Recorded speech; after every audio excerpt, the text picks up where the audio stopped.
Today's discussion will be moderated by Dr. David Pooler. Dr. Pooler is a professor at Baylor University in the Diana Garland School of Social Work. He has researched and written about clericalism and clergy sexual abuse for the last decade plus. As an eminent scholar in the field and practicing clinician and therapist, Dr. Pooler has worked as an expert witness and consultant and regularly speaks at academic, advocate, and faith-based venues.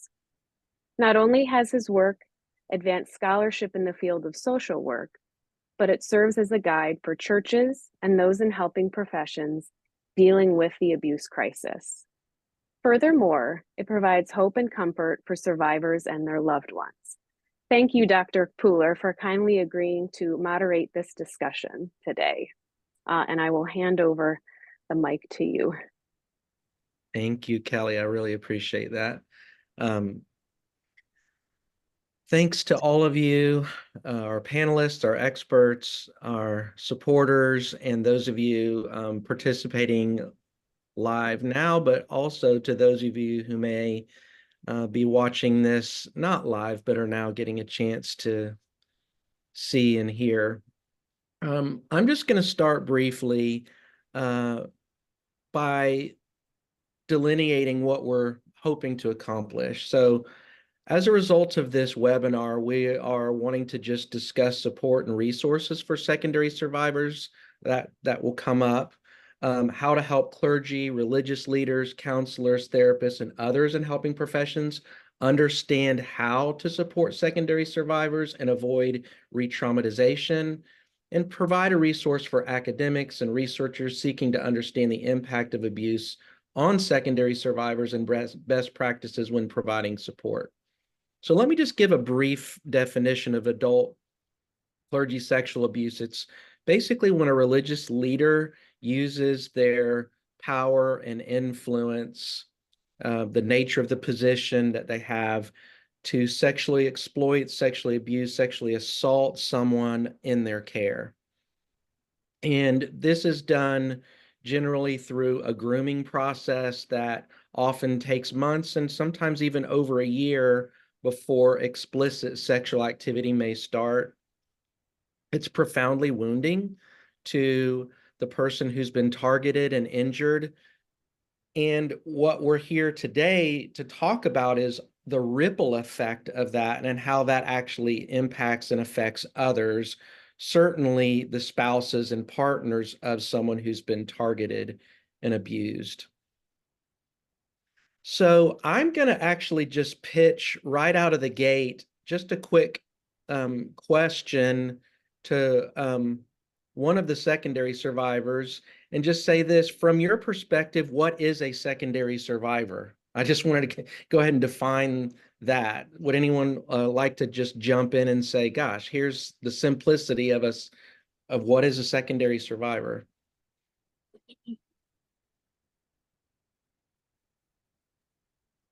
Can jump in briefly on that. Thanks, Jason. Hopefully briefly. I have trouble being brief. I think that of a secondary survivor as anyone who is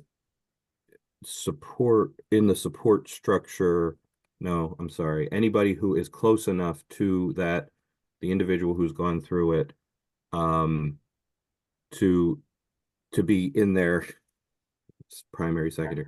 in their primary circle. So there would the primary secondary survivor would usually be a spouse or partner, but then also family. And I think when we think about children who've been abused, we usually think about parents first as the secondary survivors. But I think it's the inner ring supporters of the person who's gone through the abuse firsthand. Sure. And usually some of their own, in the case of spouses, it's usually some of their own primary impact, because they're often part of the relationship, the abusive relationship as well, or have been directly impacted in some ways. That's how Got it. Thank you. That's perfect. So that sort of sets the stage, in a sense, for where we're going to head. So I would briefly like to let's go around. We have 3 panelists and, well, we actually have 4 panelists, but a person, Ashley Eastern, she can introduce herself in a moment. But so I would love the secondary survivors on the panel just to say who you are, 30 seconds or so. And since Jason, you had just offered up a definition, why don't you go first and introduce yourself? Sure. Thank you, Dave. Yeah, my name is Jason. My partner experienced sexual harassment and grooming in the Episcopal Church under as both an employee and a parishioner of that institution. We are about almost 3 years out from confrontation, from some people call it, Freedom Day, that sort of thing, and have been walking with many others in the advocate and survivor community in the meantime. Yes. Thank you. Yeah, and I've watched you become invested and involved in wanting to make change, and I appreciate that. Jack, why don't you go next? Tell us briefly about yourself. Sure. My name is Jack Smothers. My wife was um, a survivor of abuse from a clergy member about the same time as I believe Jason's experience was. We were about 3 to 4 years out, and have learned a lot. It's been an amazing growth experience, and I'm excited to take part today because I'm passionate about spreading this knowledge. I think it's something that everyone should be aware of so that we can equip leaders within churches and in any organization for that matter to protect people and make the church strong and safe. Yeah, thank you, Jack. All right. Peter, tell us a little bit about you. Yeah, my name's Peter. My wife was a survivor of clergy sexual abuse by her boss at the time, our campus pastor. We're almost 3 years out from the start of the actual abuse, and yeah, I'm just glad that we can share some of this knowledge that has been floating around for a very, very long time that no one in the church is really that interested in letting anybody know about. Absolutely. Ashley, you have kind of a unique perspective on this and been doing a lot of work. So tell us a little bit about you. Hey, I'm Ashley Easter. I am the founder and executive director of a nonprofit called Courage 365. And with this nonprofit, we support a number of abuse survivors, and we have had panel discussions and spoken with secondary survivors, and those are definitely people that I have conversations with very regularly. I am a survivor of multiple forms of spiritual abuse myself, and I also happen to have a partner who is extremely positive and supportive. And so I think my perspective would be from working with secondary survivors and then watching a secondary survivor be an amazing support for me and also taking care of himself. Thanks. That's perfect. So I think as I'm going to go through and pose some questions, and it just kind of depends. We'll just sort of organically see what kind of information emerges, and I'll try to do a good job of tracking things down and following up. But certainly, I want to hear from everybody, that's fully on the panel at this point, including Ashley, your perspective too. From things you've seen. So, and I can certainly weigh in. So I'm actually going to ask a question. I'm just going straight for something kind of really hard right out of the gate. And I'd be curious for some of you how this has played out. And here's what I want to say. In my work, I have spoken with many, many, many survivors. And there have been a variety of spousal responses to the abuse. Some spouses and secondary survivors sort of get and understand very quickly how the person they love has been injured and absolutely come to their side and, and see the abuser as the problem. And I've also seen it I suppose, all the way to the other end where someone's really struggling and almost, I don't know how to say this, almost complicit in a religious system that is amplifying and protecting an abuser and blaming a victim. So I've seen spouses sort of come in sort of with a lens viewing it that way, and a lot of in between. So I guess, and while I think this is hard, I'm really want to know, I guess the question is, and I think this is really important, what is the pathway for each of you to understand with clarity that someone, you loved and care about and had been targeted and injured by a religious leader? Did you get it right away? Did it sort of take some time to make sense of that? We're just the way we're socialized, sometimes we tend to trust the leader implicitly, right? And it just creates a lot of cognitive dissonance sometimes within religious systems to actually believe a victim right out of the gate. It actually creates cognitive dissonance for some people based on how we're socialized. So I'm just going to stop. I've sort of laid that out. I think you get the nature of what I'm asking. I can pick one of you to go first, but is anyone sort of itching to unmute and jump in? All right, Yeah, Peter. sure. I'll run with that one.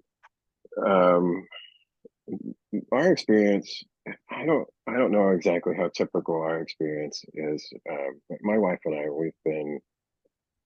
we were high school sweethearts. We've been married for a very long time now, and we're those annoying people that would take up one area in the pew. We would, sit in each other's laps in church, and people would see us out at restaurants and be like, "Oh, you two should get married." Yeah, yeah, thanks. We did that already. So I mean, we were really close and we were really tight. And her overt abuse was incredibly short. Being in an evangelical background and having been marinated in you own your own sin, you don't scapegoat people, what you do, you're responsible for. When my wife disclosed to me, she had processed everything through that lens. So she didn't understand what had happened. So when she came to me and she said, this emotional affair, it instantly didn't make sense to me at all. We didn't have any issues in our relationship. There were no red flags in our marriage. Like, everything was great. So there was an instant cognitive dissonance there. And as she began giving me pieces of what had happened, I had instantly jumped to, this was him, this was his fault. But in her character, she couldn't just blame somebody else. And so her trying to take her responsibility, as a good conservative Christian woman tries to do, is really, for me, what made it so difficult to really come to terms with the extent of, okay, no, none of this was her fault. But I at least was instantly, okay, this was this guy, until she kept trying to own her own piece. So for me, what made it difficult was her character, not anything else that had happened in the grooming process. I wholeheartedly believed that he was the person that she was describing, as she was describing all the terrible things that he did and said. Peter, you bring up a really great point that I just want to highlight. So many people at the point where the abuse has been made known, they themselves often carry an enormous amount of shame and blame and thinking that they're complicit in some way, because so many perpetrators frame it that way. We're in this together. This is your fault. And there's so many narratives about blaming people and blaming women, and sort of, especially in more evangelical and conservative spaces, sort of, viewing women as the temptress, and they're the ones responsible to sort of keep men in check and not tempt them and those kinds of things. Well, and that's kind of the point in the grooming, right? Is we're in this Yes. together. This is, this is as much your fault. This is as much your idea as it is mine. The majority of these situations, when you end up talking to the victims and you hear about the relationships and you hear about the grooming process, like it wouldn't have worked without that level of manipulation and without that level of obfuscation of what was going on. So Absolutely. it just makes sense that they Yeah. have that guilt. I also wanted to just jump in and add, I think all this is really good, but I think the church has done a terrible job of talking about sex and sexuality in general. And there's so many tangents I could go on with that. But I think one of the worst things that has come across is that all sex inside marriage is good, all sex outside of marriage is bad. And that all sex outside of marriage being bad means it's all on the same level. And so there's this conflation with somebody could be assaulted, groomed, coerced, or somebody in a completely different situation where there's not a power differentiation could have an affair, and it's seen as the same thing essentially. And it's taking into account more the archaic views of who is the owner of this woman's sexuality versus how is this woman feeling in these scenarios? Where is her agency? And I think that is difficult for the survivor, but I also think it can be difficult for the spouse, because if they've been taught that, it may not be that they don't want to be supportive, but they may just have a fundamental misunderstanding of consent because of what they've been taught in church. Mm. And so they may have to process their, honestly, I think it's a form of grooming that churches teach this. They may have to process that own grooming before they can understand fully what happened to the primary survivor. Ashley, thank you. That was an incredible, clear way of helping us sort of navigate this. And I think what that added a layer of complexity, which is reality, about the kind of work it may take to sift through and even understand what has happened to a spouse who's been the primary survivor. So Jason, yeah, I see you unmuted. Jump in. I would love to hear your perspective. Yeah, I think that's all really helpful, and it has my wheels spinning. But I think that in one thing it reminds me of is just how disorienting it is for a partner from the very beginning, because I think it is very common. My experience is in a lot of ways is similar to Peter. You start with a often the primary the primary survivor starts with a confession, and so to begin hearing that from the for the spouse to hear that, to listen, and then to start to say, wait a second, something doesn't sound right about this. That often takes resources. You're doing a lot of researching, and I think that's something that I would encourage people to make sure you're doing good research trauma informed. People who are writing from a trauma informed perspective, therapists who are coming from that perspective, look at Dr. Pooler's work, Diane Langberg's work.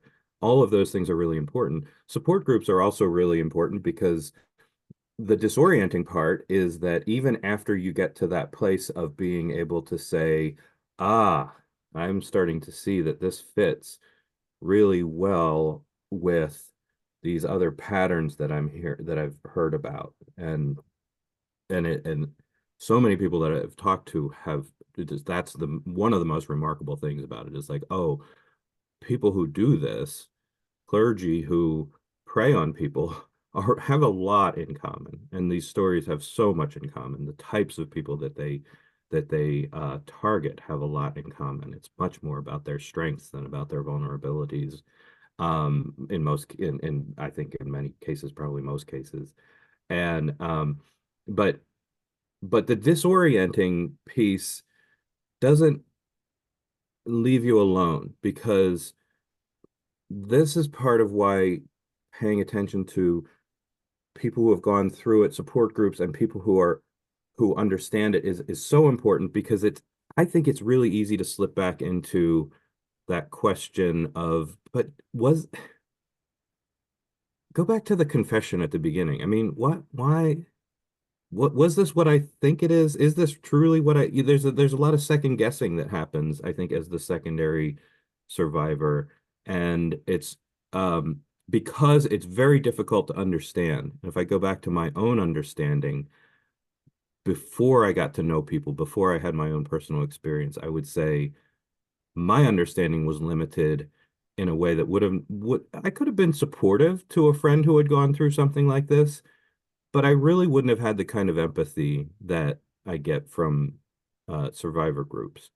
I wouldn't have been able to provide that. And I think it's because there's a part of you that says what was deficient about that person, and what was deficient about and sometimes it takes one small thing. Like, I can't believe that this happened to you, of all people. And somebody might think they're being supportive when they say, I can't believe that this happened to you. You guys are such an amazing couple. And that gets you second guessing. Like, maybe it wasn't what I thought it was. Maybe we're not who we thought we were. And sometimes oftentimes it's the institution or people who are just kind of in their own sense of not understanding, were you guys having trouble? Or even sometimes even these well-intentioned, like, what kind of childhood did you have that set you up for this, to the primary survivor? But that hits the secondary person too. The secondary person comes back and says, maybe this isn't what I thought it was, because a lot of people don't understand it the way that other people are helping me to understand it. And so I think good resources are really important. Peer support is really important. That's harder to find in the secondary group. Sure. Jack, yeah, do you want to weigh in and kind of lend your insights here? Yeah, I mean, great perspectives have been shared, and I thank you all for sharing that. The only other thing that I would add is, personally, I think it's just an intervention from God. I think to give someone the grace to not blow up, to not react in a very negative way. In our case, my wife and I both every year go through HR training for our employer. It's just, what is required. And part of that training is understanding power dynamics, and that when there is that imbalance, there's no such thing as consent. And so, Peter, very similar to you, our relationship was wonderful. And so we were like, where did this come from? It's so confusing. But unlike you, I'm not as smart. It took me a while to kind of start thinking, how does this not make sense? Where did this go off track? And it was from that HR training to see, okay, so, we're faculty, and then students are in that power imbalance. So, pastors and congregants would be in the same situation. But I think that there's two likely reactions if someone is reacting without God's intervention. It's really kind of those carnal reactions. One is to blame their spouse and leave, just get out of the situation and exit. The other, I think, is more dangerous, potentially, in some situations, and that is to blame the spouse and stay, but to lord that blame over them, to hold their sin over their head, to punish them essentially for the pain that they've inflicted. because if they are viewed, so I'm talking about the spouse or the survivor, the primary survivor of the abuse, if they are viewed as the target, the causer of the pain, then lording that over them is essentially the secondary survivor becomes an abuser. They heap abuse upon the abused and end up becoming the wolf themselves. And so I think that that's the danger in going into our carnal, our selfish nature, instead of going to God and letting him inspire us in whatever way, whether it is through those support groups or whether it is through HR training from a non-religious employer. It's crazy how God works sometimes, but I think being sensitive to that from a secondary survivor perspective is critical. Thank you.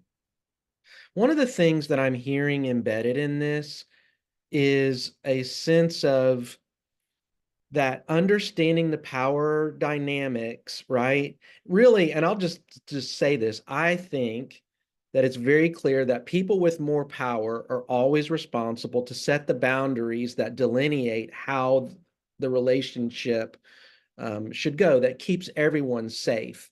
And because of that, right, if that person with more power is leveraging their position to be sexual with someone and someone ends up saying yes, that really isn't a free and clear yes. In other words, consent is not possible. In the same way, I'm a clinical social worker, and I could never, ever, ever say that, someone that was coming to me for support, that they tempted me and I just sort of had sex with them.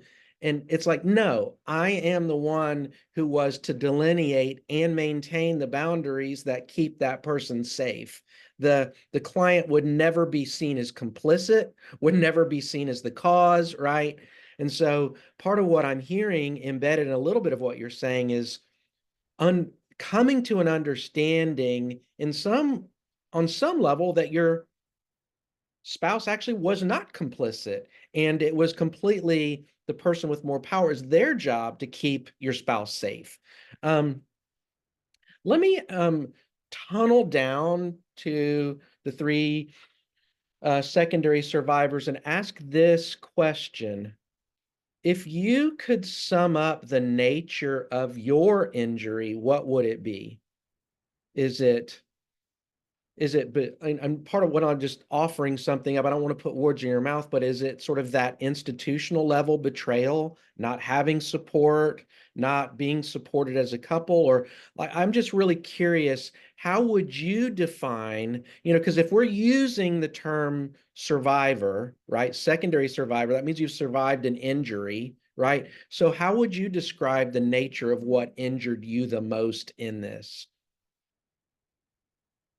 If I could respond to that quickly, and I'll try to be quick, because I think this is actually segues from something that you just said. Okay. When you're talking about okay, the betrayal. Am I gonna lose it now? Yeah, it's all right.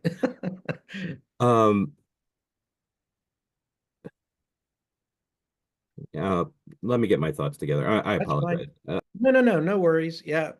I mean, honestly, this is hard stuff, right? And I'm asking you hard things to think about. Oh my gosh, I'm going directly to some of the pieces of my life experience that have injured me most around an experience with a spouse, with an experience with a leader, right? I mean, this is hard stuff.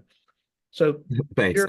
I came back now. I think okay, you got it. The thing that is really hard about what you were just saying about recognizing the lack of complicity in the partner, in your spouse, is that I don't really know what it looks like to go through what the rebuilding after what we would think of as a typical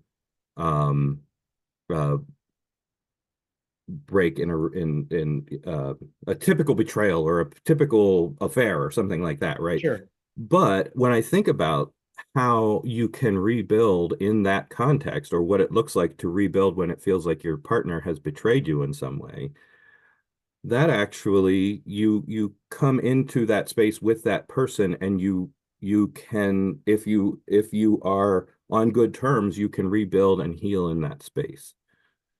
What is very difficult about realizing and coming to terms with the fact that it's not that simple is that you still have the betrayal, but typically you don't have you don't have the other person to heal with, unless the institution has come alongside you, which they typically don't, right? Yep. So you end up, I feel like one of the hardest parts about it, one of the hard parts that really feels like survivorship, is that you have all that anger and betrayal, and that comes from betrayal, and all the angst inside you. And the partner that has betrayed you is actually the institution, and they don't do a good job of healing and reconciling. Even the ones who say that they do, that they're trying to create an atmosphere of reconciling. I've never seen it. I'm sure that I hope that it's happened for somebody, but I've never really heard of that. And that really leaves you. So I think that there's a point where you could look at these situations and say, oh, it's really easy for the husband or for a spouse to say, oh yeah, it wasn't her fault, it was their fault. And the truth is, that's not the easy thing to do. The easier thing to do would be to work through it with your spouse if the betrayal had happened within that context. That would actually be an easier thing to come to terms with, and you could deal with the anger and the betrayal. But as it is, because you don't have that, you're working with someone else who's injured. You're not working to rebuild trust and healing and all of those things. I mean, there is a rebuilding that happens there, but it looks really different than if the betrayal had been that person. So I think that in some ways is the baggage that I feel like I carry more than anything else. Is it is not a betrayal in my relationship with my spouse. It's a betrayal of the institution, and the lip service that they pay to, yeah, we're gonna help, or maybe not even lip service. Sometimes it is, sometimes it isn't. But again, I've never seen a good model for it, and I know a lot of survivors. Yeah, Jason, thank you. That's really helpful. In other words, yeah, what I'm hearing you saying, it's not I'm working with my spouse who's in great pain, but the pain that she's in is not because of a lack of a trust and a problem in our relationship. We are now dealing with this institution that has injured her and injured us, and they have so little capacity to be helpful in kind of working through or addressing those injuries and that betrayal in any way that seems meaningful or helpful. Because, like, I mean, multiple folks have said these institutions do such a poor job. Peter or Jack, do you want to sort of name what your own injuries are? Is it similar? I'm just curious. Yeah, and I mean, Jason, like everything that he said resonates with me. It would have been so much easier to just say, "Oh, it's an affair," and just deal with it. And I've been called a coward for not just accepting that my wife had an affair and just move on. But when that's not what it is. We were incredibly involved in our church. Our church was our support structure, and they abandoned us, and we did not have them. And so my poor sweet wife having to try and sort through, what is this terrible thing that happened, and what have I done, and what did I destroyed everything, and me trying to keep her functioning on a daily basis, and not having words, definitions, and understanding, or any sort of support structure. There was all of the betrayal, but then there was just apathy, and I found myself in a situation where I couldn't even consider my injury or my pain, because my primary job was to keep her functioning, was to help her get through from day to day. So, for me, my injury was like getting a paper cut that got infected and having to lose a hand and having that get infected. And my injuries, if I had had a better understanding, and if I had had any sort of support and the wherewithal to do anything to try and take care of myself, I would have been in a situation where I could have healed from some of that and not taken some of that injury. So I think for me, the main injury that I took from it was just the worthlessness that that the institution showed me. I mean, my primary support people in my community, many of them I haven't heard from in 3 years. There were people that we reached out to just for some semblance of normalcy in craziness, who wouldn't even respond to a text. Wow. So the betrayal side of it for me is much bigger than the abuser in the initial abuse. Yeah. So that bears witness absolutely to some of the research that I've done around that. The way the church responds is so much worse, not to minimize the injury of the person who's been targeted, but that betrayal by the broader institution that then turns a paper cut into a hand that's no longer there. I mean, that was a great analogy, Peter. I mean, that really, I got that. Jack, do you want to weigh in? Then actually, Ashley, I'm going to come to you for insights, kind of what you've seen and what you've noticed around this. So Jack, how would you describe your primary injury? Sure. I wish it was a paper cut. Mm, Mine was more of a grenade that okay. kind of landed in my lap. And the hard thing is when you're in that as a secondary survivor, initially, well, I'll say in my case, you feel like your spouse threw the grenade, and so you're Mm, caught in this tension between like if you caught their grenade and it exploded and they got hit by a piece of shrapnel, you have to go and care for their wounds, and that was the person that threw it at you, and you're so conflicted because you're in this dual role of, okay, as a spouse, I need to take care of my spouse, but this is the person who hurt me, and so what do I do? How do I deal with this tension? And then, of course, come to find out they never threw the grenade. It was, the organization behind them. I would say that we have been very encouraged by the response of some institutions. I certainly would not say all institutions of organized religion. I think by design, churches are constructed for self-protection, and that can lead administrators to make very poor decisions. I'll give you a quick example. It's one thing that we've heard from a couple of different places is, when a situation such as this, an abuse situation occurs and the victim goes to an attorney, then the church views that as like an affront. But the very first thing the church does is they go to their attorney. And so I think applying the same standard and looking at themselves transparently is an important thing. Some churches have any church that is listening to this, watching this, thank you so much for equipping yourself and trying to protect the people within your congregation. Just education is so vital so that you're able to, I think, identify a wolf, because a lot of wolves I don't know if they really understand the power they have just because of the position that they hold. In fact, I would say the attractiveness, the draw of when you think about a mega church and the power, the prestige, the money, the fame that goes along with being a mega church pastor, it's intoxicating. I don't know that there's any human alive that could deal with that and not be tempted to manipulate and coerce and harm people in that situation. I'm not even sure that that's a great model for church, but that's a different discussion.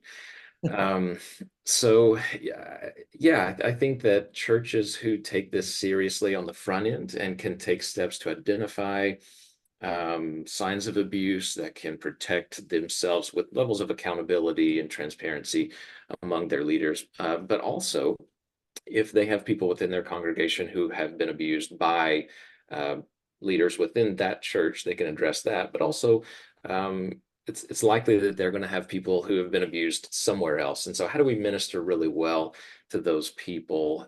Because they're still processing. They're, like you guys were saying, they're probably still under the affair framework. They don't understand they've been abused. They're walking through this fog of, if you've gone through that kind of trauma, this was really odd for my wife and I, is pieces of it don't make sense. And as the secondary survivor, it can come across as my spouse is lying to me or they're manipulating me or whatever, because, if you assume that they have not been psychologically abused, under that assumption, then any sort of pieces that don't match up look like lying. It looks like manipulation. But once you understand that this person has literally been hoodwinked, for lack of a better term, they've been tricked. They are so lost and confused, then it starts to make sense of how this can occur within a church and what are the safety mechanisms that need to be put in place that are very possible. It is very possible to protect and safeguard churches, but it takes intentionality and it takes a willingness to be transparent in a lot of ways, and in ways that can be uncomfortable for churches. But a lot of times it's ways that even non-religious organizations are already being under the microscope. So it's not unreasonable. It's just uncomfortable sometimes. Thanks, Jack. Ashley, yeah, I'd love for you to weigh in kind of based on what you've heard and some of your own experiences about, I'll let you sort of take it where whatever's kind of bubbling up inside you right now as you're listening. Well, thank you all for sharing your experiences. We're talking about secondary survivors, but we haven't overtly talked about secondary trauma, which can happen in a variety of scenarios. So let's take it out of the abuse spectrum and put it into maybe a therapist's office. There could be somebody who experienced some sort of a terrorist attack, and they were completely traumatized by that. It was scary, it was harmful, something happened to them. They can walk into the therapist's office and share their traumas, and it is very possible that that therapist, listening in great detail to what the survivor shared, that not only will they see the PTSD symptoms in the primary survivor, but they may also develop that same trauma inside of them. And the reason it works that way is because our brains are extremely powerful. We are very empathetic creatures, and the brain has a difficulty telling the difference between something that you've actually experienced and something that you imagine in your mind with great emotion and emphasis. So when you are sitting and listening to a survivor, particularly somebody that is as close to you as your wife, you're hearing basically of a torture that they went through. And as you're listening to that, you're not even as equipped as that therapist to be able to compartmentalize, to be able to ground yourself and realize this is somebody else's story, not mine. And when you're engrossed into it, think about if you're watching a TV show and there's a jump scare moment. Like, you are so engrossed in that you feel like you're in the TV. It can happen the same way when you're listening to a trauma survivor if you don't have the right grounding tools. And so your brain starts to register as this was an event you actually witnessed. And then because of that, you can start to have the anxiety, you can experience depression, you could go through the stages of grief and loss, the confusion, the denial, all of those things, because now your body is also processing the trauma that the primary survivor gave, particularly if they share it with you in great detail, and if you're listening with a lot of intention and emotion. And so I think a lot of times what happens is people don't understand that secondary trauma is a thing. And so they start experiencing the anxiety. Well, is my partner cheating on me? You know, is that kind of a thing? They might experience depression at feeling this loss of sense of safety in the world and what they thought the world could be. There can be the stages of grief. Well, first it's like, this couldn't have happened, you know, the denial, and then the anger that can sometimes unfortunately be towards the survivor, but oftentimes it will then be in turn to the person who harmed the survivor. And we are not always equipped to be able to handle that level of trauma without support. And even therapists who are trained in this often get secondary trauma. And so I think it's just important to realize that not only are we seeing these external things, we're angry at how an institution responded, we're struggling to understand what's happening and understand the story, but also your very nervous system could be reacting in a way that is not necessarily within your control. And that creates even more confusion. My husband, I don't know where he learned it or how he learned it, but he is a very good compartmentalizer, so he can listen to what is being said, but it somehow does not affect him. But a lot of people aren't like that. And it's actually very common to be completely wrapped up in someone's story. And so I would just say that for a lot of people that they're not only secondary survivors, but they may also experience secondary trauma, which should be treated similarly to primary trauma by seeing a therapist. And not a lot of secondary trauma survivors do that because they feel like, well, it didn't happen to me, so my feelings aren't valid. But no, everybody needs help. Everybody needs support. Ashley, that was brilliant. Honestly, so well said. And in fact, I want to piggyback on that for just a moment. Mhm. In my past life, actually, just not that long ago, I've actually done a good bit of work in taking a look at secondary trauma among social workers. And what we know, for example, people who actually have the best outcomes when they are, hearing stories of trauma all the time is a time of debrief, a time where they can offload that and talk about it and reflect on the way that hearing that story impacted them.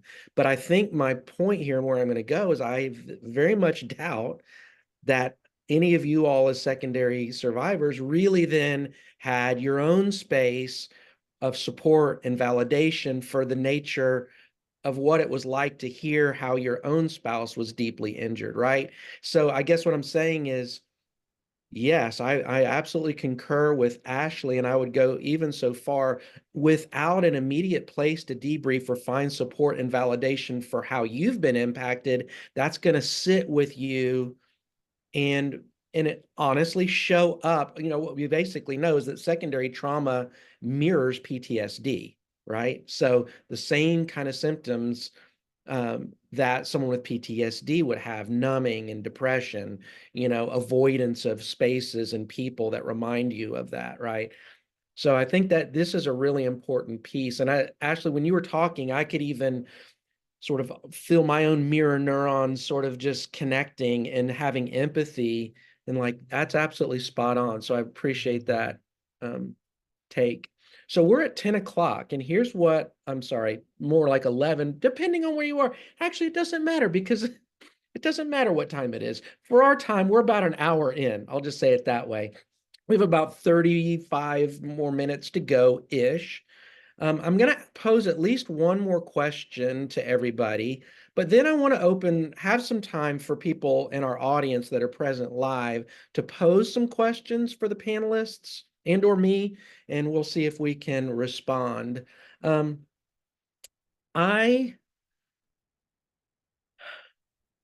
Since we're pivoting a little bit to sort of the nature of the injuries, I'd like to sort of end with healing. Like, what has been most healing and helpful for you all, right? And I actually would say, the three of you have talked about being about 3-ish years out, give or take, some variance in that. And I imagine that there are still some really crappy days. It can get really hard sometimes. But aside from that, what's working? What's helping? What has been most healing for you? If you could just identify something there that we can grab onto, that would be super helpful. Anybody want to go first? I could start. Go for it, Jason. The thing that was the most healing for me at the beginning, early on, was you mentioned debriefing, as in the social work profession. Sure. My wife and I would have debriefing. I think we were still, it was whatever our COVID arrangement where it was a situation where the kids could go to school and we talked. We just talked and talked and talked and talked. That was healing. I realized that's different. You also need support from outside of that, because that as the spouse, you're supporting your partner, and that's something different than your own debriefing. But that's just my experience. My experience of it was that we just talked and talked and talked, and that helped to it just helped with understanding, it helped with processing. So talking it out in that setting was very healing for me. And when you say that, were you specifically talking about her experiences being injured and what has happened, or was it broader than that? Yeah, it's a good question. Especially early on, it was the process of understanding her experiences. Yeah, for sure. That was definitely early on. It was like, wait a second, what? The unpacking, because we relied on, or she relied on me to be the person with whom she unpacked so much. I think that was actually helpful for me. That's not prescriptive. I think there are some cases where that maybe would be a bad idea. For us, that was a huge part of my healing. Right. And it connected us to one another with the help of a therapist to make sure that we weren't just simply turning only toward one another and somehow becoming dependent in a way that was unhealthy. But then the other thing was the peer support. Finding other people who have gone through difficult things, or other people who have gone through this thing, not just difficult things in general. That was hugely helpful in the healing process. So certainly Peter and Jack, and others who I've encountered, both secondary and primary survivors. That support group has been incredibly helpful. The other thing that's been really, really healing is just doing work, doing this kind of thing. That's got to be a balance, because when you get into the speaking out, when you get into advocacy, I've written some things, that sort of thing. When you get into that, you can really drain yourself that way. But it's incredible how healing it is to help other people. Even while you know that you need help, right? So not healing in the, from a pedestal point, but getting into those spaces and walking alongside people who have gone through this kind of thing. Working with researchers and academics who are working on this and helping to bring light to this. That is one of the most healing things that I've experienced. It's in some places, it's replaced the kind of healing that you would want to be happening within the institution. And I'm not saying that those things can't happen within the institution. I just don't see them very often. But that the healing that could be happening there, the support groups and the education and the institutional understanding, because that has been really absent, then the healing that has taken place is the help in the help and support that takes place within those other communities. It's just really incredible. Thank you. I really loved what you said about kind of debriefing together, because that's really something my husband and I have also found very helpful. And then two other things that we have found helpful in healing, particularly in our relationship. There wasn't really, the way things came about, there never was really a fracture in our relationship, but there's still things to heal when trauma has been uncovered. So the debriefing, the communication, all that was really important. But then I also think it was helpful for him to be exposed to other stories that were similar to mine, so that he could understand and see the patterns. Because it's one thing for me to read an article and say, hey, this resonates with my experience. He can listen to that and intellectually know it, but when we watch Let Us Pray documentary about the IFB and the scandals there, you know, I didn't even have to say it. And he's like, any of those women could have been you and your story. Like, him being able to connect those dots allows him, I believe, to feel and know, even if he did intellectually, like on a deeper level, that like this is a pattern that happens with a lot of people. And it wasn't that I think he doubted me at all, because I did not get that sense from him. But I think it just helps him realize, like, okay, she's not alone in this. This is really a thing. And it's just easier to see. So like engaging with other survivor stories. But then the other thing is we sort of adopted an us against the world mentality. So instead of seeing my trauma as the enemy, we saw the people who caused the trauma as the ones to be protecting ourselves from.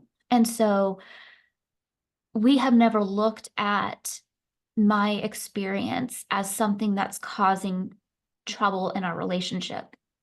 There are symptoms I experience because somebody else caused trouble in how I process things.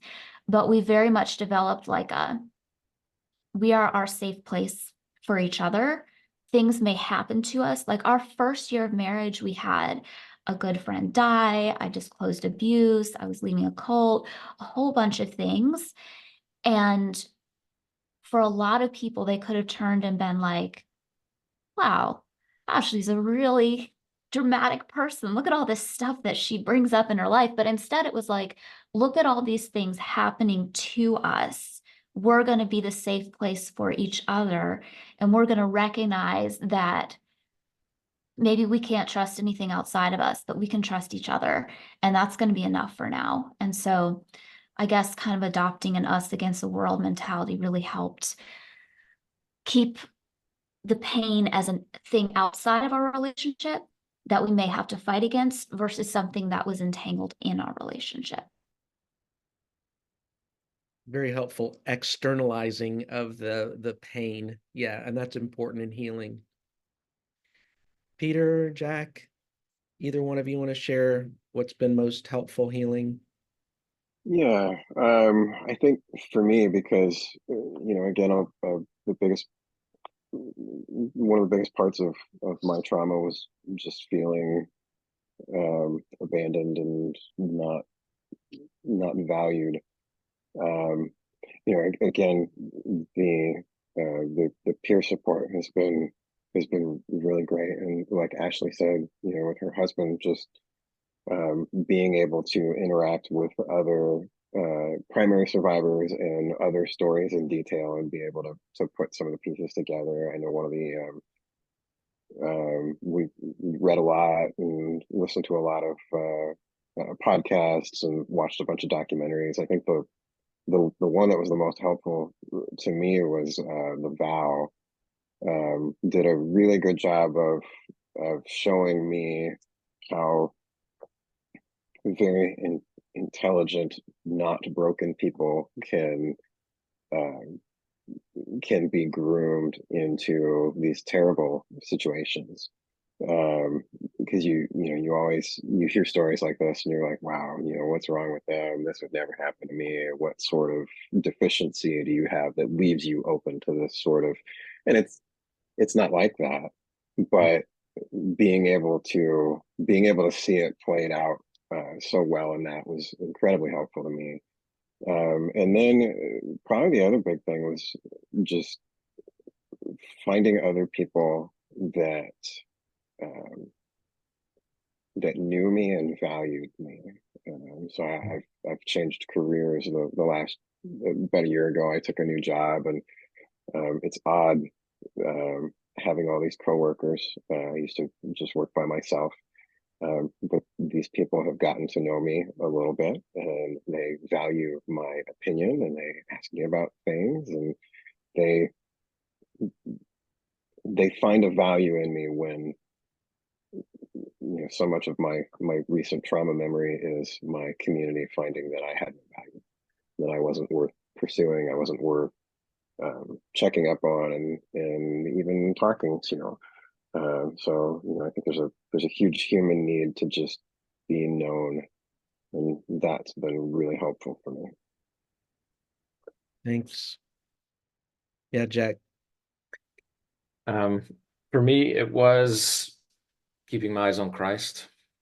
There's a lot of temptation to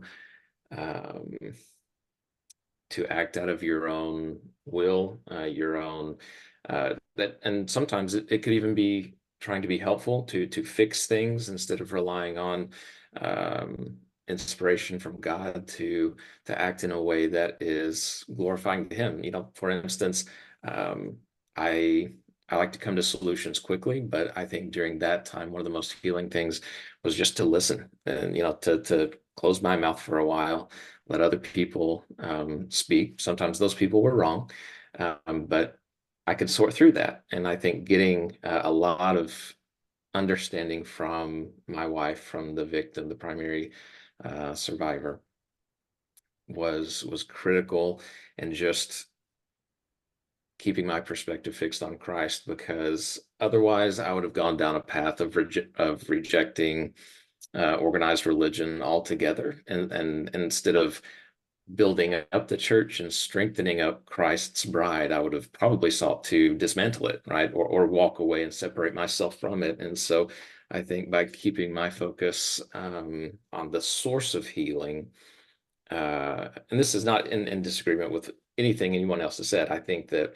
part of that is joining those community groups. Part of that is joining these groups. Like, I've learned a lot from people within these groups, a lot from Mariah. She's actually more of an expert in this area than I am. She's studied a lot and has really, really taken it to heart.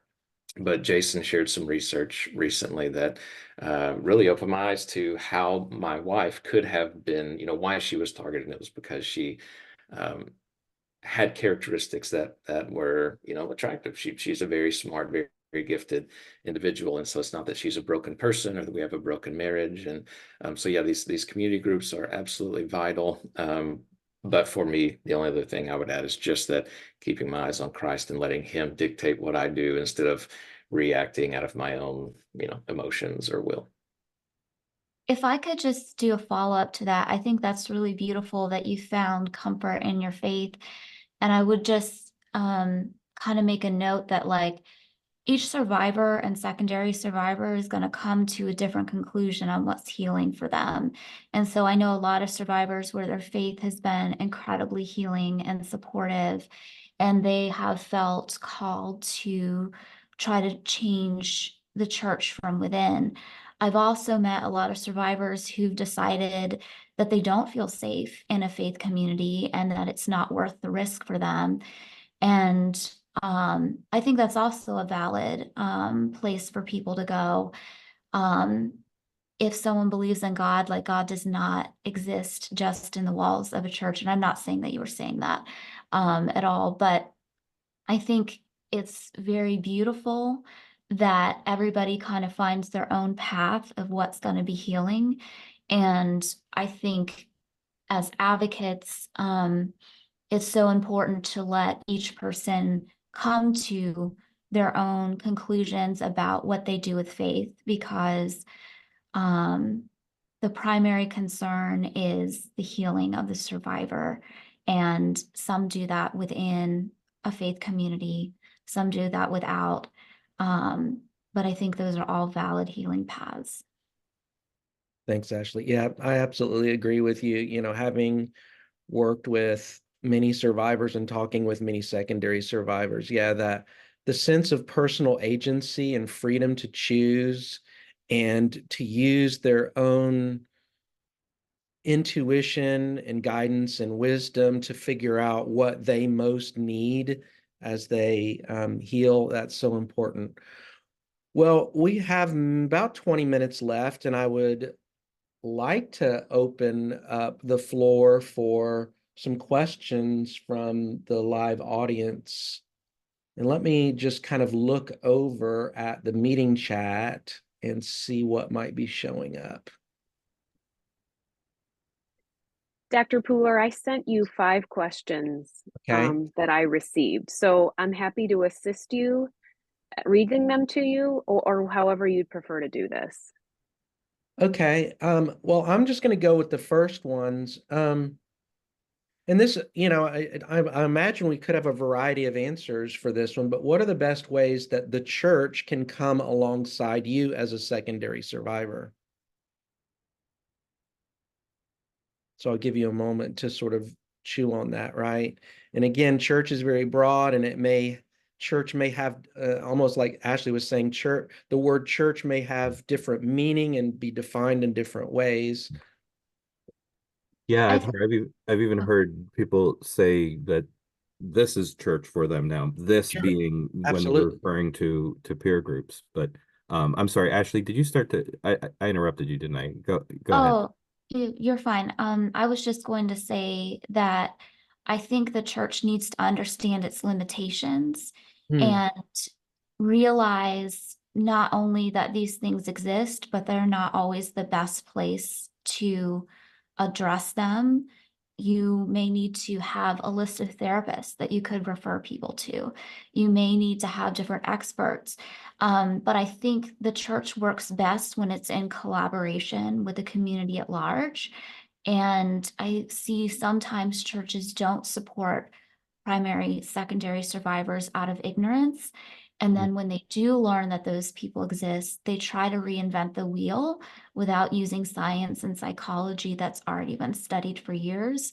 When if a person believes in an all-knowing God, couldn't God also give wisdom to psychologists and scientists to help understand the brain? And how can we work together, refer out, understand limitations so we don't re-traumatize within a faith community?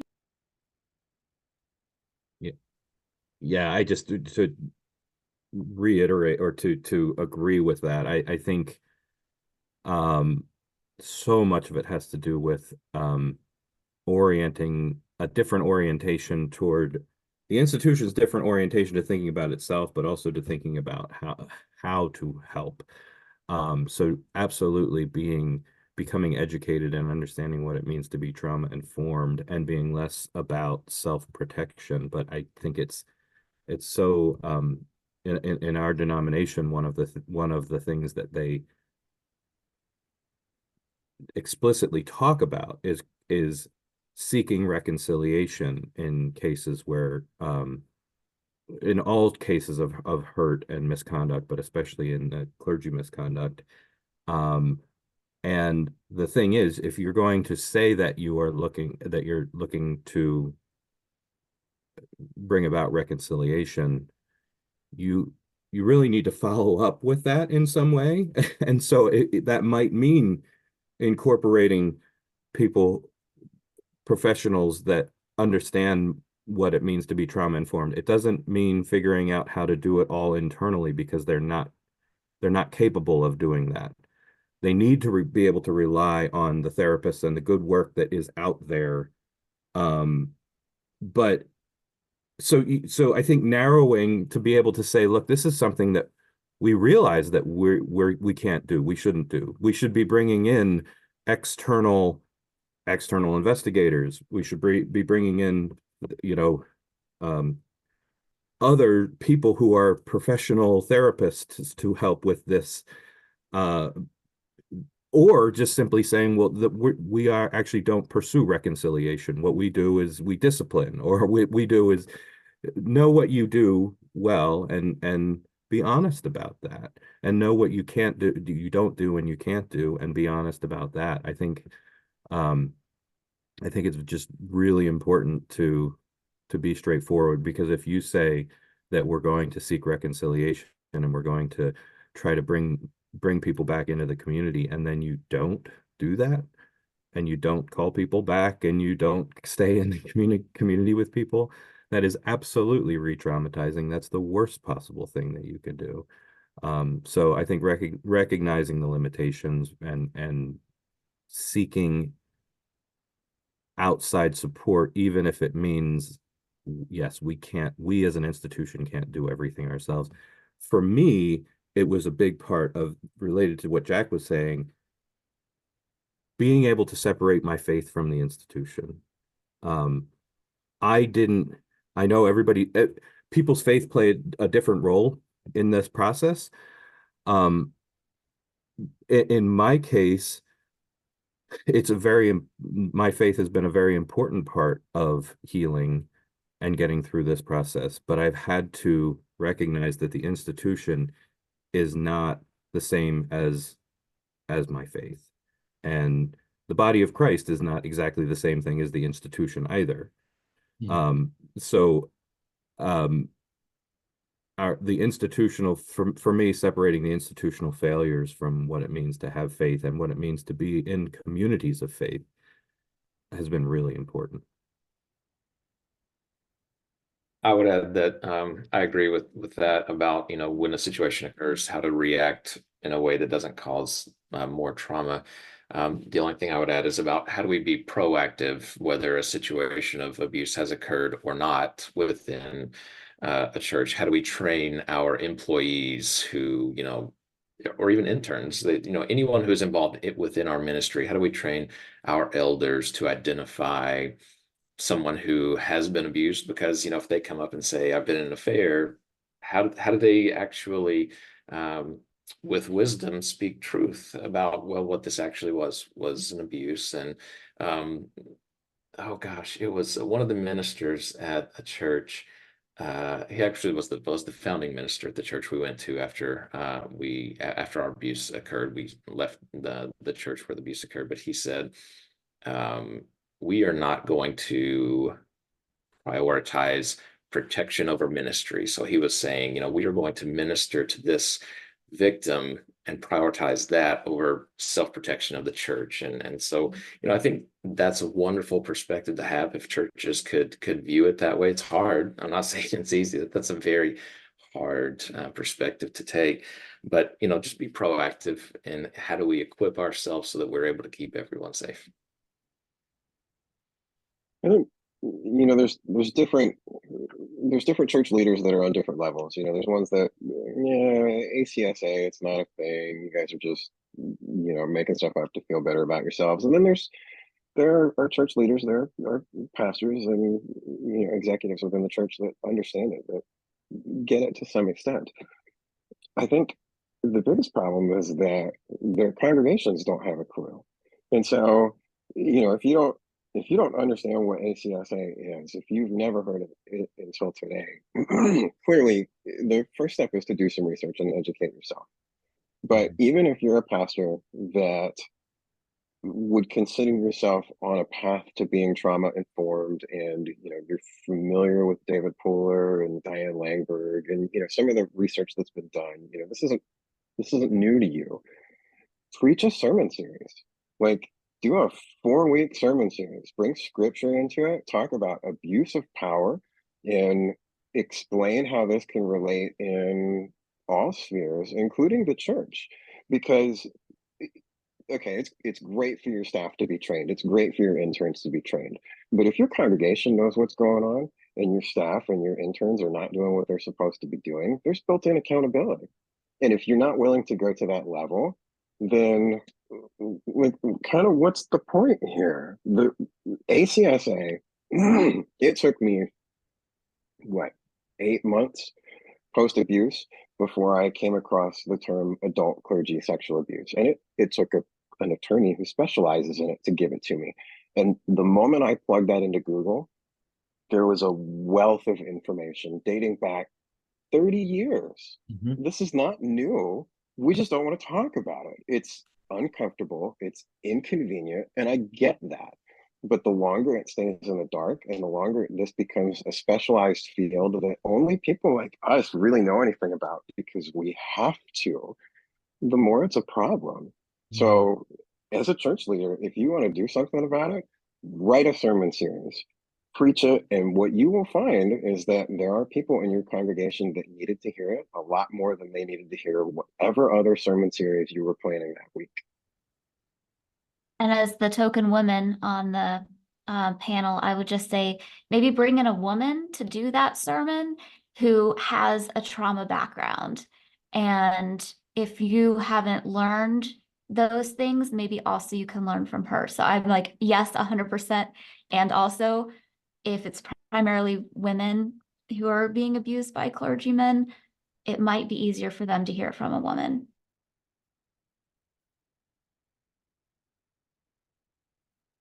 Thank you. I'm looking over here. I think just given our time, we can probably do one more question and let everybody weigh in on that. And then I think we'll, just respect everyone's time. Right? We can't be all things to all people.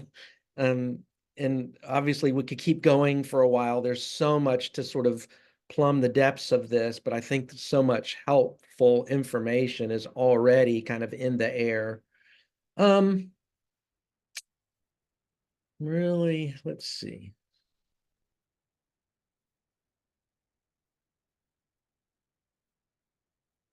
So many good questions over here that have come through.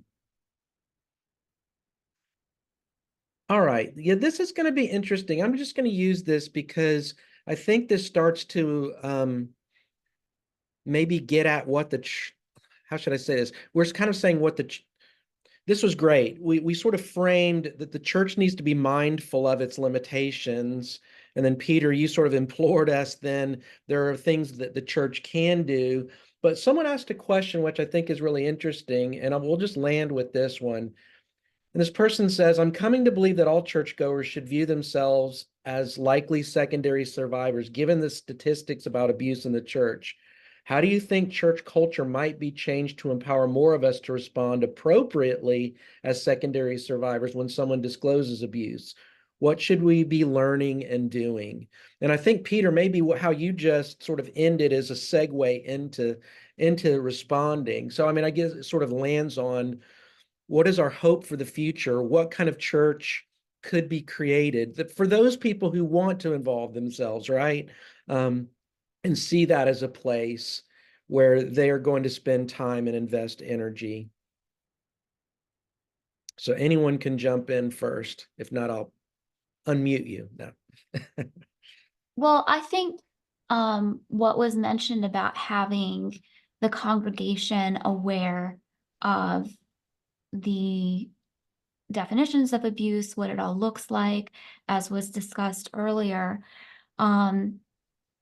I think providing support groups within the church, or they could be called, I don't know, some people call them Sunday school classes, some people call them, Wednesday night Bible study or whatever, but having some of those led by professionals who are trauma informed. They could also be a person of faith who is able to kind of bring some parallels. But I think the support that has been talked about on this panel, I think that really is powerful to healing and having those support groups. So it seems to me that if the church really wants to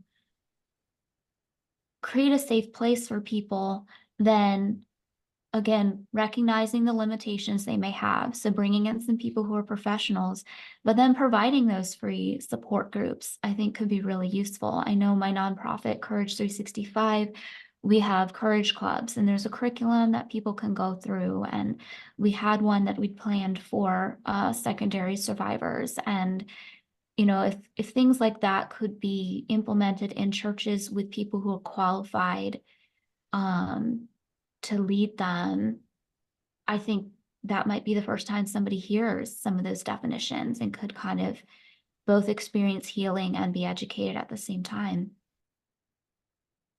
Thanks, Ashley.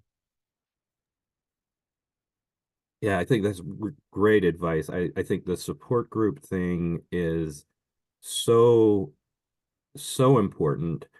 I think it's sometimes hard to get support groups are it's really helpful to have specific support for specific scenarios. ACSA, secondary survivor, that's a really specific thing. And we need to have support for domestic abuse. I was talking to a friend who experienced abuse by someone who was not a clergy person, but was a lay leader in the church. Or what if it's a peer in the church or outside the church, right? So there's all these scenarios, and support groups can help for a lot of these specific situations, but we need to think about it broadly, because I think that we can it's easy to not deliberately exclude people who are hurting, who have experienced different sorts of things. What if it wasn't a sexual component? What about people who have experienced abuse of power? And there you get abuse of power within and outside the church. It's either or. Yes, you're going to have everybody as a primary and secondary survivor, unless you're very, very lucky, I think. So that's a tricky question, I think, on the logistics, from the perspective of, like, within a church, how do you say, or within a group, a nonprofit, how do we say, okay, this is who we're helping? I think it's great to have very specific parameters, but also think about who the people are who might not be able to find a place within those, and maybe have more general. But then I was listening to Kristen DeMay's talk at nearby here the other day, yesterday actually. And when I think about when I'm putting my sociological hat on a little bit here, when you think about the institutional component or the institutional backbone of where a lot of this stuff comes from, we put people in power, and as Peter was saying, the people, we're the ones who put them into power. We expect too much of them, and we give too much power to leaders. I mean, I think that's just so common. But then we have these structures. Some of them are these archaic structures, especially in the church, that almost make a kingship out of the people at the top. And they're patriarchal. And even in this is, my experience, even in the progressive church, you might have gotten past some of the patriarchy stuff. You might have, invited women to be leaders in this institution, but there's still, patriarchy doesn't die that quickly. Paternalism doesn't die that quickly. And people can use structures, progressives can use structures that were in place from long ago that were put in there by the fathers, right? So those structures, I think we have to pay attention to. There's a really big question behind all of this about the way that our structures put people into places of power, and marginalize the people who we, especially in the church, are not supposed to be marginalizing. That's a really, really huge, I mean, if you want an easy answer to that question, right? It's like completely change the structure. And that's why it's sometimes hard for me to think about that question of how much do we operate within the structure and try to call for accountability, and how much do we say this is not working? Because, as Peter said, we've known about this stuff. We, the church, we, the society, this has been risk. But 30 years, you go back and you just see like the people is what we need to do, and then we turn around and not do it. I'm not saying that there hasn't been progress, but sometimes it feels like you're fighting the same battles over and over and over again. So I think just tackling Yes. some of those larger issues, having a big tent and understanding that we are all, in some senses, both victims and complicit in the patriarchal system that puts people into places where power is abused, where people are hurt and forgotten. Thank you, Jason. Yeah, super helpful. Yeah, I think, as a lay churchgoer, as a congregant, what can we do? What should we be doing? What should the church be doing that it's not doing? And yeah, okay, let's tear down the whole system and start from scratch, because I mean, honestly, we probably need to. But I'm just going to keep going back to the reason that I tend to attribute to the abandonment and just the general attitude that we got from the members of our church where the abuse took place, is lack of knowledge and education. And that's a fault in leadership, because leadership should have known before we learned anything about it. They should have known. When we learned about it and we told them, they should have known. When we had told them and told them and told them and had our lawyer tell them, they should have known. And as Jason was saying, they really should kind of own up to whatever they've done in their past and deal with it and make it right. That church still hasn't done that, and I honestly have zero hope that they ever will. But if you are in a church and they have not talked about abuse of clergy, I mean, this is all about ACSA. So I'm going to say, if you're in a church and they haven't done a sermon series where they specifically discuss power dynamics within a church as it relates to ACSA, what you need to do is you need to go to leadership and you need to ask them why, because there is no good answer. If their answer is, well, we don't want to talk about that stuff because people will leave. Okay, so you don't trust God to protect your church? Oh, well, we can't, that doesn't happen here. Okay, so the statistics and the research is just wrong. It's never going to happen in your church. In the cybersecurity world, a good bit of what you learn in dealing with cybersecurity is how to prevent some sort of loss, some sort of issue in security. But a good half of it is, what do you do when? What do you do when it happens? What do you do when ransomware takes out your system? How do you deal with it? What are the structures in place? Who do we talk to? What's the system?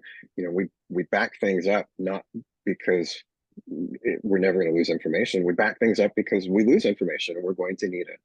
So if your church is not talking about it, if your church is not educating people, if they're not doing something about it, that's a failure in leadership. And you need to ask your leadership why. Thanks, Peter. Jack, what thoughts might you have? People are really good at reading the Bible and really bad at doing what the Bible says. And so that's what that's my feedback is, I think if churches would get serious about reading the words of Jesus and seeing how he treated, how he approached, how he viewed abuse from church leaders, Pharisees and Sadducees in his context, see what he thought about it, see what he did about it. And let's just do that. Let's just be like Jesus and let that kind of dictate our viewpoint on it and let him do that transformative work in our hearts. And then, of course, that's going to outflow into the church. Thank you. Yeah. Wow. So what an incredible time that we've had together, right? We could keep exploring this. There's lots of great questions kind of waiting in the meeting chat. But I think we need to go ahead and sort of, I wouldn't even call it tie it up. I would say continue this conversation. Like, this has opened up opportunities to think and explore and be curious, and bring, if you're so inclined, make change where you are within a structure or system.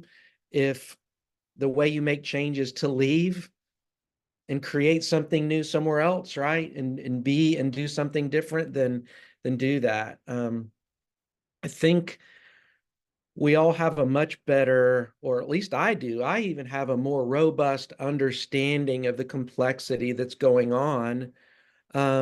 I think a few more additional insights into what institutional betrayal looks like, the way it impacts survivors and secondary survivors. Yeah. And I do think one of the most important insights is, and this is interesting because I think the church very broadly often does see itself as all things to all people, and it just isn't. And it really has to come to grips with what can it do well and what does it not need to do. But then I really like what Ashley said, make connections within your community so you are providing kind of a network and a web of support for people. Diana Garland, who many of you knows, did a lot of research on ACSA, said, churches are so well placed in all of our communities. There's churches on every corner, but so poorly equipped to actually bring change. I mean, she just said that. I remember I was like, boom. It's like, yeah. But there are people who are equipped. There are resources available. There are people studying this. There are therapists who are equipped to really help people.